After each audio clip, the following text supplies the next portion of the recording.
mais legal ouvir artista falar, né? Mas, já que hoje é esse, eu queria falar 3 níveis de coisas. Assim. Uma primeira, uma reflexão um pouquinho mais aberta sobre os compromissos da curadoria. Talvez não seja uma reflexão ancorada no que eu vivi, mas não é tanto um relato do que eu vivi. Acho que fala muito com o que os colegas falaram. Depois contar um pouco dessa última experiência do panorama da arte brasileira, que do ponto de vista sensível está totalmente na flor da pele.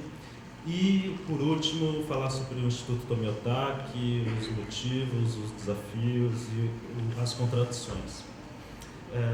Eu sou formado em arquitetura pela USP e comecei a trabalhar com curadoria, não por missão, mas por sugestão ou convite, quando o Agnaldo Farias, que tinha sido meu professor na FAO, me ligou, disse que ia fazer uma Bienal de São Paulo e que precisava de um assistente. Aí eu fui, era a 29ª Bienal de São Paulo, que o Agnaldo curou junto com o Moacir dos Anjos e uma equipe de curadores internacionais, e fui entendendo o tamanho do problema conforme ele tinha que ser resolvido. Então foi uma situação, com certeza não tinha 1/1000 da experiência que a Júlia tem agora, participando da próxima Bienal. Era uma coisa completamente diferente, em que eu fui entendendo o tamanho conforme acontecia. Depois, dali eu fui trabalhar coordenando o núcleo de pesquisa e curadoria do Instituto Tomiotaki, integrei uma equipe do Rumos, percebi que algumas coisas eu só ia conseguir desenvolver, ia demorar muito para eu conseguir desenvolver institucionalmente, então fui procurar outras parcerias para fazer projetos mais próximos de artistas da minha geração, projetos mais experimentais, e aos poucos fui misturando essas coisas. Então, na prática, eu diria que eu tenho um trabalho curatorial que é herdeiro do que se convencionou chamar de curadoria independente, muito embora seja muito em relação a instituições, mas o independente no seu sentido histórico. Para começar, assim, o Helmut Batista, ele fala uma coisa, ele jura de pé junto que não existe curador independente. Ele chega a ser um pouco mordaz e fala que são desempregados. Ele está provocando, mas ele está super provocando no sentido de um possível uso do independente, que é um abuso de linguagem, quando a gente fala curador independente, não no seu sentido histórico, mas como uma espécie de adjetivo, como se fosse curador independente, curador livre, curador autônomo, curador, enfim, um curador solto no mundo, mais puro do que o curador dependente. Esse sentido, eu acredito que não existe, nunca existiu.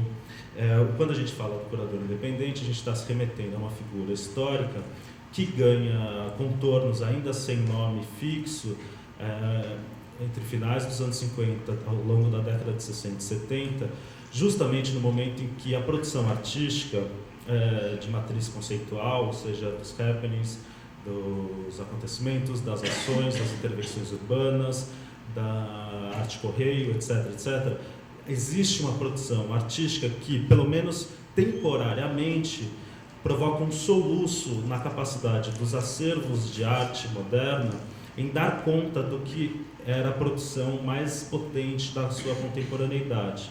Então, por um certo momento, por um intervalo que logo é recuperado, os dispositivos de formação de acervos, os dispositivos de organização museal, eles perdem conexão com a produção que é eminentemente da ordem do que escapa do material, da pintura, da escultura, dos suportes estabelecidos. E nesse momento a ideia de exposição ganha um papel preponderante, porque muitas das coisas mais interessantes do que estava se produzindo na arte daquele momento não aconteciam envolvendo quaisquer acervos, elas aconteciam enquanto acontecimentos, reuniões de pessoas, reuniões de artistas, reuniões de públicos que poderiam acontecer nos museus, nas Kunsthallen, nas galerias, e também na rua, na praia, onde fosse. E,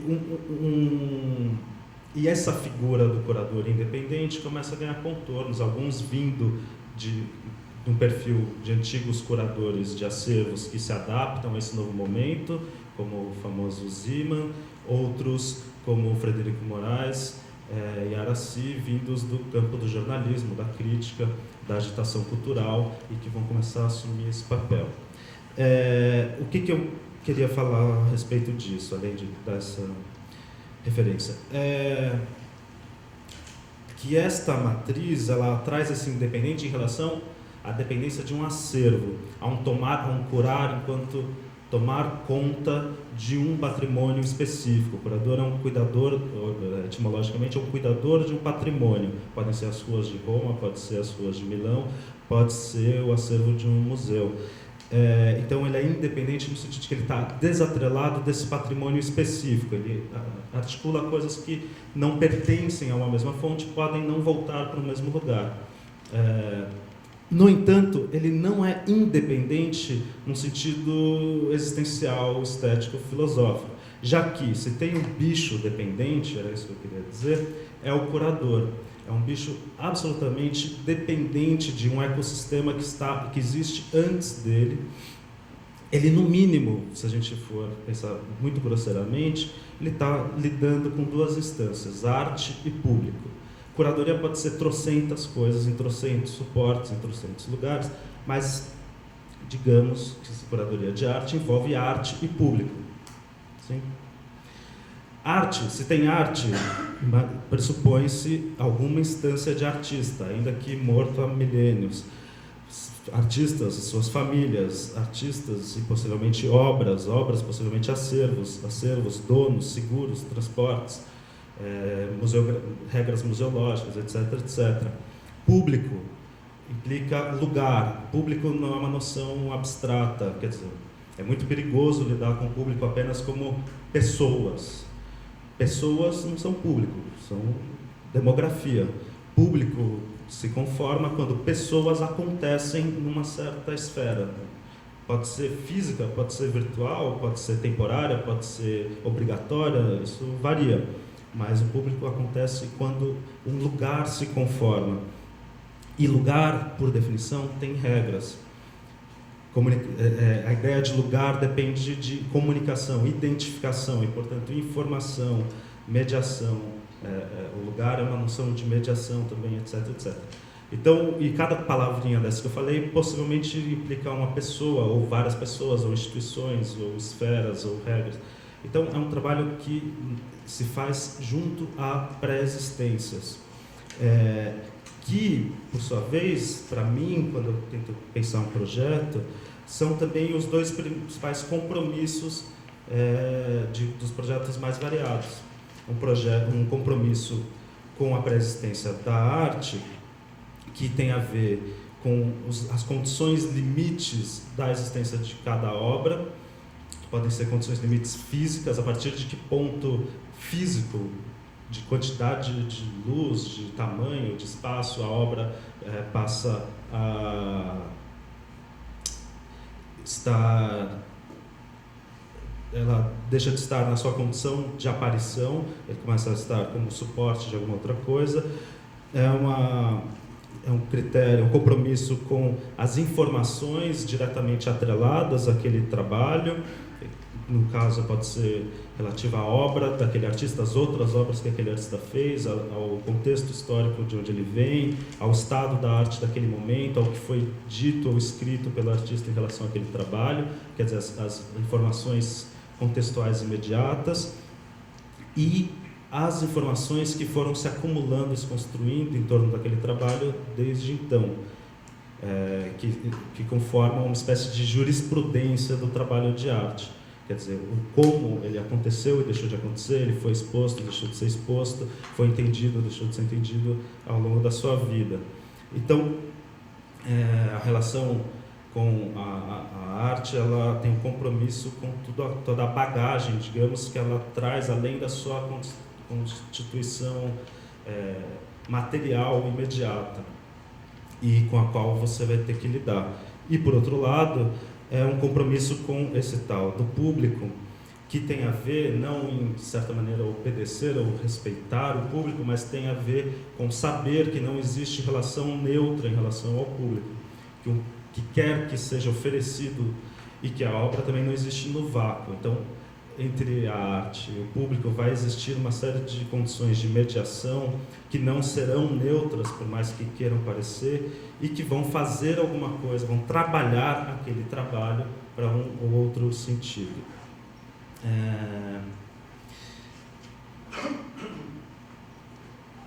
Se fosse o caso, se eu tivesse tempo, daria até para imaginar que existem certas atitudes modelo em relação tanto à arte quanto ao público, e que as articulações dessas atitudes em relação a uma certa espacialidade definem até certos gêneros de exposição. A exposição historiográfica, retrospectiva, a exposição labirinto, trem fantasma, que você fica tendo surpresa uma depois da outra, a exposição parque de diversão, a exposição livro feito espaço, exposição enciclopédica, materializada no espaço, assim por diante. Sempre recombinados e misturados. E, finalmente, essa discussão ela não existe no vazio. Uma pesquisa sobre arte pode acontecer por livre e espontânea iniciativa, mas uma condição de publicização, por envolver um lugar, ela não começa quando a gente decide, ela não engata quando a gente decide que ela tem que engatar. Ela depende de uma condição que está no mundo, que é esse tal lugar onde o trabalho curatorial em questão pode acontecer.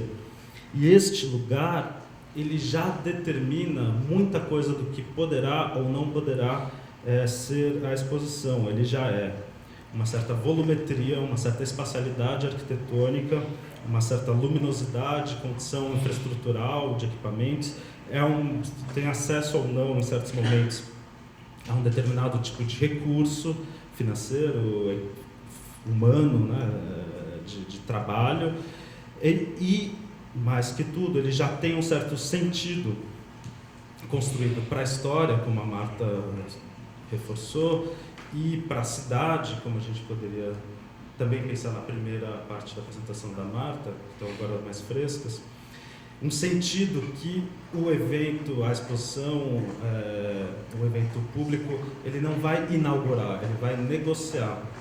Quer dizer, os espaços eles já significam, além de já terem formatos, espaços, dimensões e recursos, eles já significam para a cidade, para a sociedade, uma série de coisas. Então, quando se vai fazer, por exemplo, uma Bienal de São Paulo, não se tem uma folha em branco diante de si, você tem uma coisa que já é e já não é muita coisa. E diante disso, o que a gente pode fazer, e é uma etapa do trabalho que eu me dedico muito, e também tento compreender o que os colegas estão fazendo, é esse momento de avaliação das condições daquele lugar, das condições daqueles físicas, semânticas, etc., do lugar, e um momento de aposta, de ancoramento, em que você firma os pés para falar dessas condições, do que esse lugar já é e já não é, interessa ou faz sentido, tendo em vista a arte que está no horizonte nesse momento, reforçar estas, evitar aquelas, tensionar estas outras e bater de frente com aquelas outras ainda. Quer dizer, porque escolher as que você gostaria que fossem não está dado, nem acho que é o caso, enfim, não sei se seria particularmente interessante, porque daqui a pouco a gente estaria escolhendo o público também.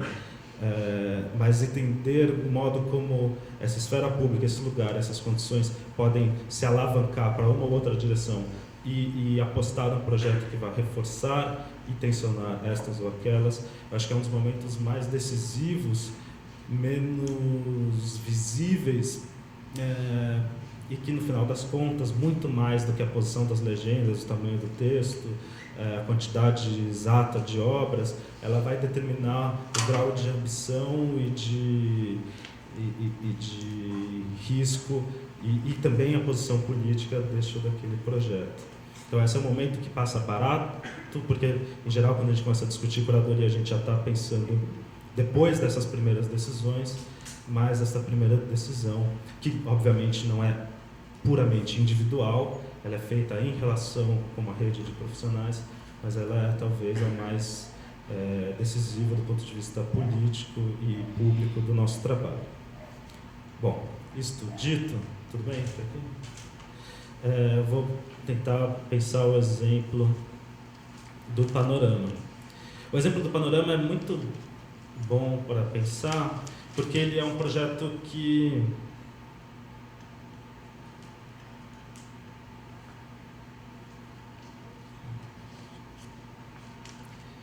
ele começa, então independentemente, junto com a história da instituição, mas um panorama tem começo, meio e fim. Ele é um objeto de discussão dentro das experiências de curadoria da instituição, ele é um objeto analisável com uma certa fluidez.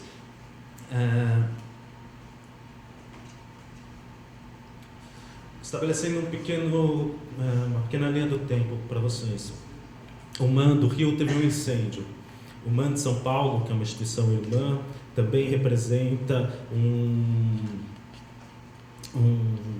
salto de vontade de cosmopolitização, de renovação internacional do cenário artístico brasileiro, reabrindo o espaço de discussão para as vanguardas abstratas, etc., etc., que acontece no MAN. Não só acontece lá, como gera a instituição do MAN em 48, como alavanca imediatamente depois a Bienal Internacional de São Paulo, a partir de 51.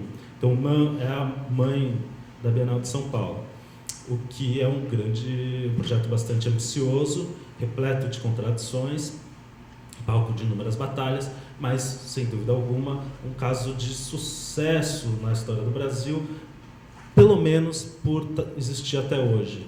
Das coisas que acontecem de 2 em 2 anos, que fiquem 4 anos sem acontecer, mas uma coisa que existe por mais de 50 anos no Brasil é uma exceção e um sucesso em si mesmo. Só que, apesar da Bienal existir até hoje, de ter mantido com altos e baixos um certo respaldo e interlocução internacional, a relação da Bienal com o MAN foi interrompida nos anos 60. Então, o Titilo resolveu que a Bienal tinha que funcionar como uma fundação privada ela mesma, deu toda a coleção, que era resultado dos prêmios de aquisição das Bienais de São Paulo, para a USP, que formou o MAC, e deixou o MAN sem a Bienal e sem coleção. É um assassinato a sangue frio. A USP cria o MAC, então por isso que o MAC, que é o Museu de Arte Contemporânea, tem uma coleção moderna, e o MAN acaba tendo uma coleção contemporânea. Então, o MAN acabou sendo reinventado, refundado pela associação dos amigos do MAN, e um dos seus primeiros programas de política de formação de acervo é a instituição do Panorama, que também é uma exposição periódica, no começo anual, um pouco à maneira de um grande salão brasileiro, dedicado a premiar, a mostrar e premiar a produção da época contemporânea ao Panorama e assim formando o acervo.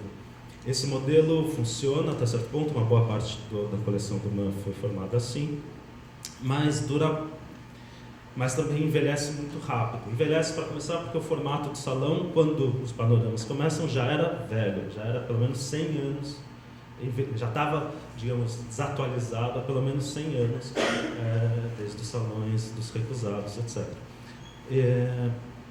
E envelheci também em vários outros sentidos. Hoje os salões têm um papel muito menos preponderante no Brasil, e o próprio MAN vai criando políticas de criação de acervo que não passam pelo Panorama. Então essas missões originais do Panorama acabam se desatrelando, o que abre espaço para uma outra abordagem.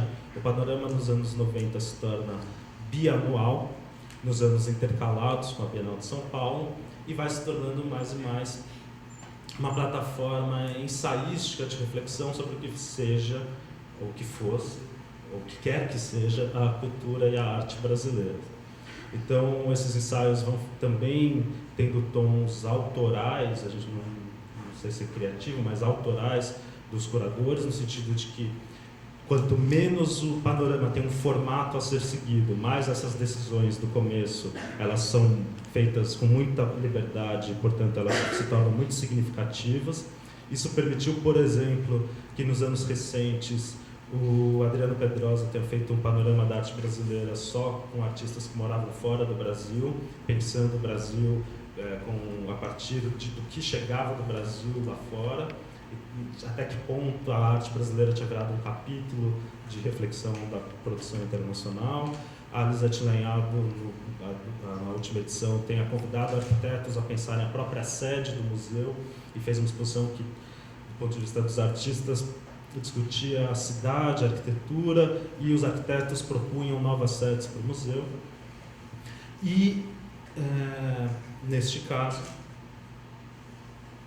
acontecesse uma coisa um pouquinho engraçada. Eles decidiram convidar a Cia Amaral, com quem eu tinha acabado de trabalhar, junto com a Regina Silveira, na curadoria da retrospectiva das 5 primeiras edições do Rumos. E a Aracy, pelo que eu entendi, ela fala assim: mas de novo? Discutir o panorama da arte brasileira? De novo? Eu já fiz isso. E ela tem razão. Quer dizer, a Aracy é uma crítica, historiadora, pesquisadora de arte que se tornou curadora neste processo que eu mencionei e que viu pessoalmente todas as Bienais de São Paulo. Ela escreveu sobre a abertura das caixas da primeira Bienal de São Paulo para o jornalzinho da PUC, onde ela estudava jornalismo, foi monitora educativa do segunda Bienal de São Paulo e assim por diante. E o que ela não viu em primeira pessoa, em negociação direta com os artistas, ela trabalhou enquanto pesquisadora. Então ela publica um dos ensaios fundamentais sobre a Semana de 22, depois sobre a geração da Tarsila, depois volta para o colonial, para a arquitetura, para as relações entre a colonização hispânica e portuguesa, etc, etc. Então, digamos que ela já prestou a homenagem que ela tinha para essa história. E sempre, o que me interessa muito na discussão com ela, sempre evitando qualquer essencialização da ideia de cultura brasileira. Qualquer abordagem que atribua à produção artística local alguma espécie de valor inerentemente brasileiro, sabe? Alguma espécie de alma brasileira. Ela sempre discutiu com muita franqueza, quem já leu sabe que parece que ela está sempre brigando com a gente, com muita franqueza as potências e as precariedades desses movimentos, o quanto eles eram ousados e o quanto eles eram tributários de coisas que eles estavam remetendo derivativamente de outros lugares, etc. Então, e aí, neste momento, então, quando o Felipe Chamovitch convida ela fala: bom, eu topo, se eu puder, falar disso aqui, que eu já vou contar para vocês, que é uma coisa... Bom, entre 1000 e 4000 anos antes de Cristo, aqui no Brasil, houve uma população que hoje nós chamamos de povos sambaquieiros. Sambaquis são montes de concha que podem chegar a 20, 30 metros de altura, 100, 200 metros de extensão, mas em geral são muito menores, que podem ser feitos ao longo de milênios. São conchas coletadas de propósito para fazer esses montes ao longo de gerações e gerações e gerações. Esses povos, eles ocuparam uma faixa do sul do litoral paulistano até o Uruguai, sendo que a Era de Ouro, a Atenas desses povos, digamos assim, foi cerca de 3.500, 4.000 anos atrás, na região de Santa Catarina. Esses povos deixaram 2 legados que nos permitem afirmar que existiram esses povos. Eles não estavam aqui na colonização, eles foram extintos muito antes, e eles deixaram os sambaquis, que são esses montes que têm modos de fazer que são consistentes nessa faixa toda, né, uma identidade cultural na relação com a paisagem, e essas peças de pedra que são chamadas hoje de zoólitos, são esculturas líticas feitas por polimento, por choque, por polimento, muito sintéticas, esquemáticas, que não tendem ao naturalismo necessariamente, mas que têm certas recorrências estéticas que nos permitem também identificar uma cultura compartilhada, embora com estilos locais. Então, ao longo de pelo menos 4.000 anos, uma faixa de pelo menos 1.000 quilômetros, esses caras existiram e viveram muito bem, prosperaram e deixaram o território com poucas máculas para nós. E aí ela propôs começar com isso, e o Felipe topou, e ela também propôs me convidar. E ele também topou, então eu fui lá. E aí o que a gente começou a conversar